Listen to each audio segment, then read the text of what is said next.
Okay, we're back. We need to make that ball look a little dingy, but you know, this bat is bugging me. So we're gonna add watered down, a little bit of watered down white on my number 5 brush, round brush. Can I grab the right brush? Nope, I'm sorry. It is a number 3, number 4, either one. And just with a little watered down white paint, I'm gonna brighten this up a little bit more. I'm gonna try not to go over where the dark knots are.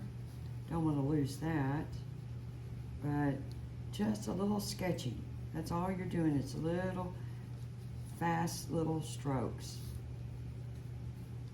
Just to brighten it up some more. It just needs perking up. But if you're happy with yours where it's at, then ignore this. Okay, see how just adding a little bit of white helps. I'm gonna get a little bit of watered down yellow. And all I'm doing is just little quick strokes. Not solid, just here and there. Just to give it a little bit more interest. Needs a little yellow up there as well.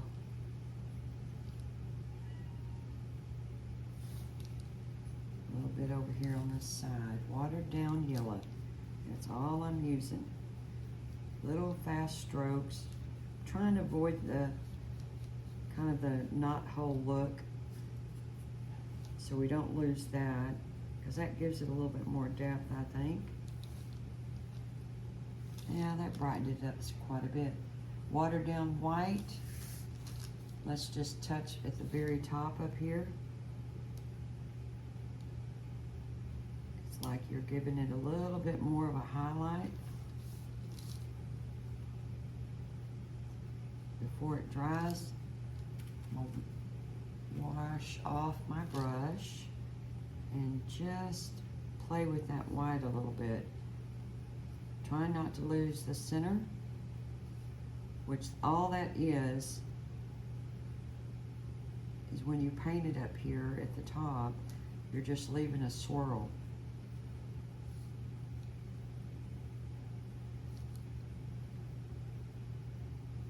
Okay. You know, like I've said in previous videos, as well as this one, you can sit and work something until the cows come home. And, you know, that's, to me, that's part of the paint therapy. Just to sit and enjoy, listen to some good music or a good teacher, and just play with it. Now sometimes, I know it's hard for you to believe, but there are times I've taken it a little too far. And you know, if this bat frustrates me to no ends, it's not the way I really want it to be, then I could just paint the whole thing solid again and go at it a different direction. More warm yellows and then maybe a little bit of orange. I was even thinking, but you know, to finish that thought, that's one thing about painting. You can just paint over it. Try something new. I'm going to grab a little bit of this red I have on my palette, add a little bit of water. And let's see if we put just a tint of red on here. Just kind of pick up from the red thread that's on the ball. Well, that made it look a little interesting.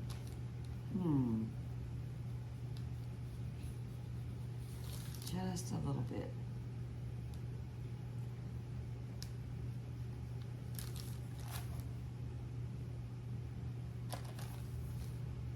A little bit down here. Okay, I'm gonna leave it be. maybe. All right, we're gonna water down some of this brown paint that we've been using because we're gonna make this ball look a little bit dingy. I don't wanna lose too much of the white though. So water down your paint by placing your stir brush in your water cup and bringing some water over here to this brown. Just make it right about the Jello consistency. And we're gonna need a decent blending brush.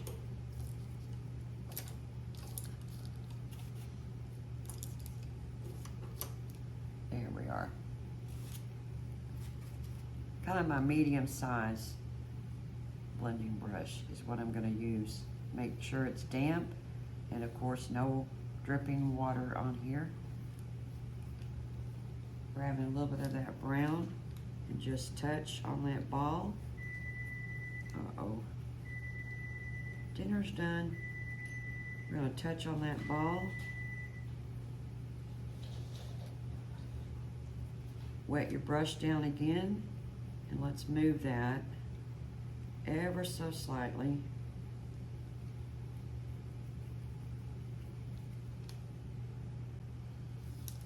Okay, we've got the ball a little bit dirty, just a little bit of brown, watered down paint, and using your scruffy brush or your blender brush or your dancing brush, whatever name you want to call it, and then just dancing around. I wanted to leave a little bit of white. You can add a little bit more white to your bat to highlight it, catch a little bit of the light that may be coming in this direction. Highlights always come in handy. We could even highlight this home plate as well. We'll do that after adding the font or the saying. And again, this is on trace paper, and I did Go Team Win. And it doesn't necessarily have to be perfectly straight. I mean, it can go any direction. So I think I'm just kind of looking at the home plate at the end here, how much distance there is. Same with the G, and it's pretty close. We might scoot it over a little bit more. You can, at this point, you can use a ruler, but for this fun project, I'm just gonna eyeball it. And I do want it to be a little cockeyed. I don't want the W to cross over on the baseball for whatever reason. And there we go. Okay, I've got my trace paper pattern. This is my pattern. I've got it positioned where I want it. I'm gonna hold it with my right hand, and I'm going to take the graphite paper. The shiny side is up. The darker black, or if you have the dark gray, the darker color is facing down. It's going to touch your project. So I'm going to slide it right underneath my pattern.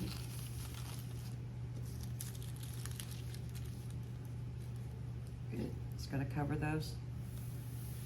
The words on top is covering well. Holding it. See, before I let go of my hand here, I had my hand here. I can't stress this enough. If y'all use graphite paper and make patterns like this, always be sure that your work is firmly in place, because it is very difficult once it slides or shifts a little bit to line it back up if you've already drawn it in.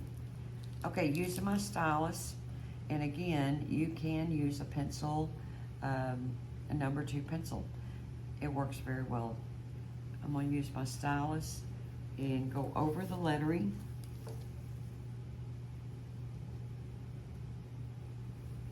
Once I do a few letters, in this case I'll just do one for now. I'm going to hold my hand here. That's holding down the graphite paper and the pattern. And I'm going to check, just double make sure it's transferring. And it is.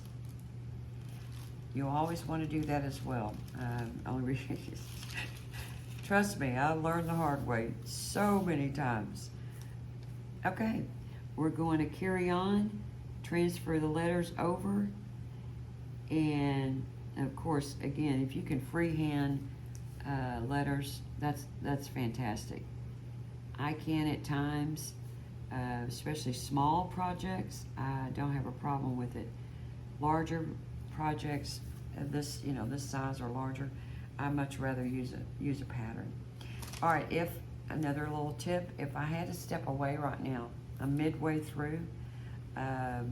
If I had to step away, take my hands off here, one, I would take a pencil and do a little mark inside the letter where I stopped. Okay, that'll remind me. And then I will take a heavy bottle, like a paint bottle, and I'll set it right there. And I'll hope and pray the cats don't jump up here, which they probably won't. I pretty well have chased them down with a newspaper, because they don't like all that rattling noise. And stay off my table. They're like running off, me, me, me. Anyway, okay, focus. Oh, it's been a day. Okay, I'm going to finish putting the words on here off camera, and then I'll come back and show you how to paint it in.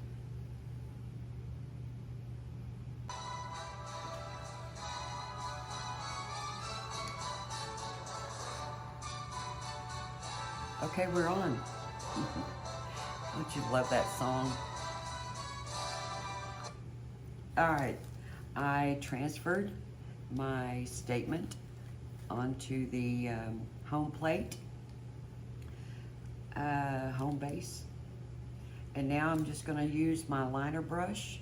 This one is called a mid liner. I don't think they make mid, M-I-D, mid liners any longer, but you can use a script brush or just a plain liner brush to do the font. You could, some people think, well, if I have a small enough round brush, it will work, and it will. You just have to be a little bit more careful with a bigger bristle brush. It just works out better if you work with a liner brush, even though it is pretty small. All right, I watered down my black paint.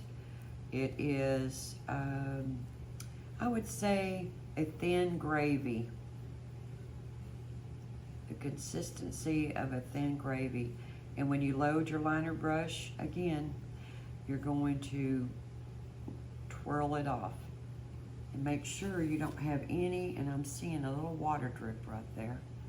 Make sure you don't have any water on the silver area. All right, now just taking your board. For me, if I hold it up and I don't have a glare from the light, it works out better.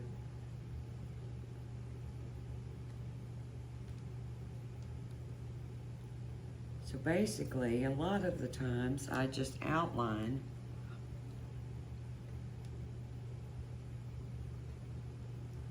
and then I go back and fill it in. And if you end up making the letters a little bigger, it's okay. Like I just did, it's not a big deal.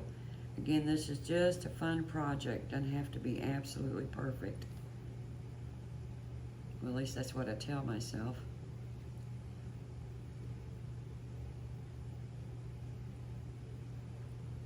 I guess it's one of those times you give yourself a little grace. Okay. We're just going to finish filling in all these, and I will come back, show you our last little step. Yes, I'm probably going to leave that bat alone. Okay, I'll be back. Okay, we have got all the lettering done.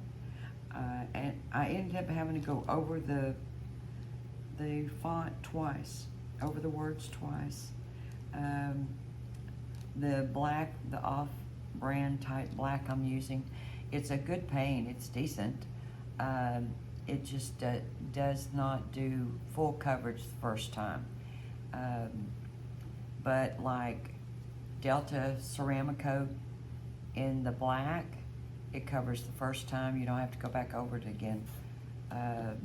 Same thing with Deco Art Traditions. They're black. You only got to put it on once. That's what you call a good paint. Okay. All right. So what I'm gonna do is I've got my little bit of white paint on my palette, and I'm gonna highlight, add a little something to the words. So using my liner brush, dip into your white paint, twirl it off. Let me, just in case I've got some new folks, I'll show this one more time. Okay, loading up my brush. When you're loading up a thin liner brush with paint, you always want to twirl it off. That way you get a nice fine point.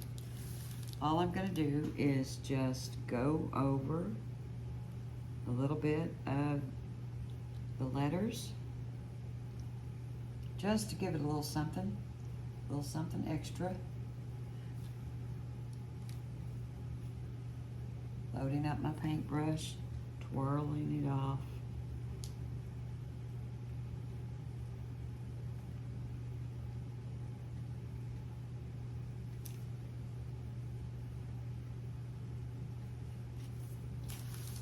Same thing on this one.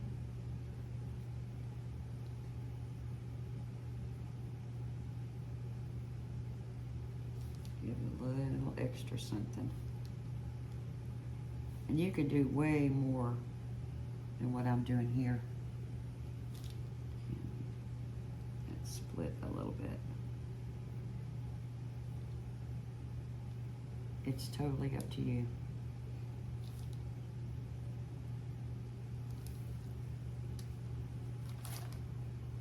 If you get it a little too thick, like I did on that end, and you don't care for it, grab a little bit of that black.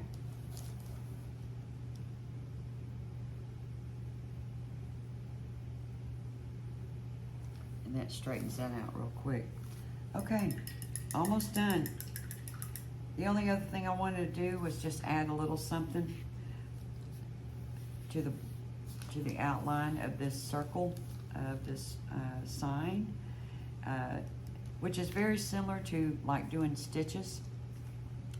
But I'm going to use black paint, which you could use red, and that would complement this, which I think that's what we'll do. We'll go with the red instead of the black. The red, maroonish red, may not show up very well on the black stripe, but it'll show up great on the white. So you want to take a little bit of red paint,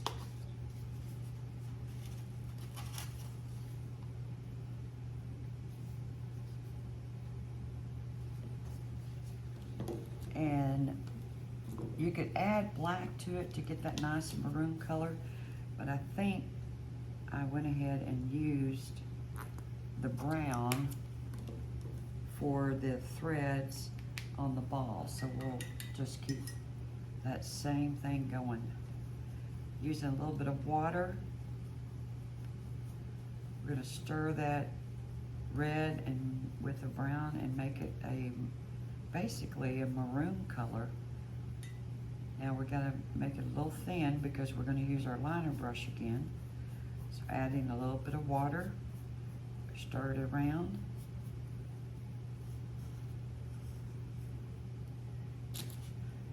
Taking our liner brush, make sure it's wet, but no water on the silver part.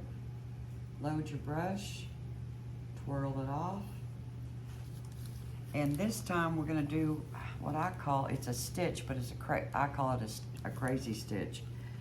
And it's where you just do these quick little lines. You skip a space, quick little lines.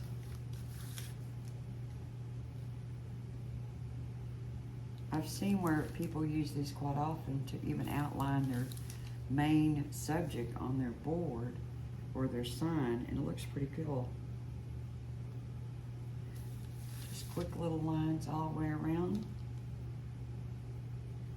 They also, I think they're called heartbeats as well. And that really does pick up on that red again. Just squiggly little lines.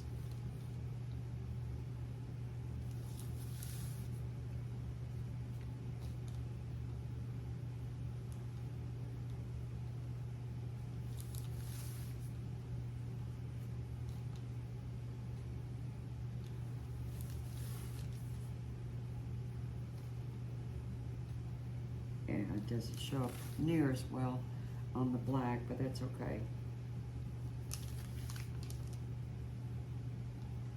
Cross right over the bottom of that bat, that works.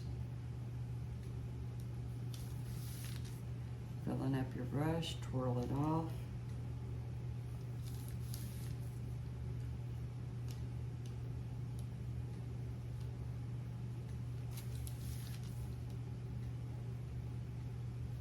Of course, as you can see, I just keep turning my project. Instead of trying to reach over and do something, just turn your project around. All right, I think we're almost done here.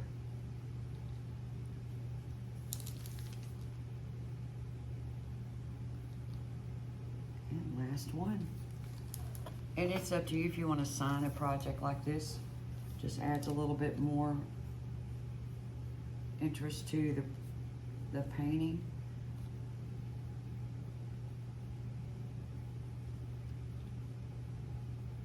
So I will sign mine, date it, and call it done. Yes. All right, guys, I hope you enjoyed this project. It's simple, it just has a lot of layering to it. And just take your time going back over the video. And if you have any questions, let me know in the comments. I'll be more than happy to try to help. If you would do me a huge favor and like the video that you're watching and subscribe, that really helps me out. Thank you very much. Until next time.